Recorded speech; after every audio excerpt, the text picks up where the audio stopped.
So one of the biggest traps that most organisations fall into that leaves them vulnerable to being disrupted is that they start to read their own press. They think they've made it. That sense of, hey, we're so big, we're so successful, everyone knows our brand, we're on a winner here. And this is a dynamic I often call the intoxication of success.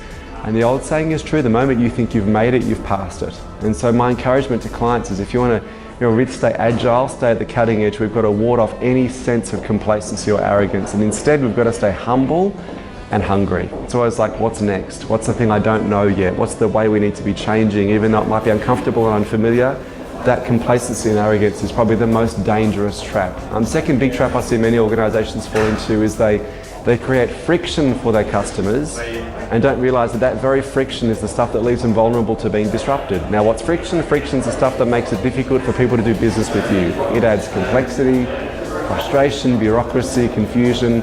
And in the past, we could get away with creating friction because customers didn't have as many options, but they do now.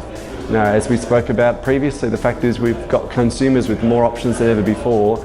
And if we take our customers for granted for even a second and leave the friction in place, not address it, a disruptor will come in and do it for us. So if you look at it from a personal perspective, what are the things that are required, the mentalities, the skills, the traits, the characteristics? Again, the importance of hunger and humility is key, but also something we don't hear a lot about in the business world, and that is something beginning with E, and that's empathy.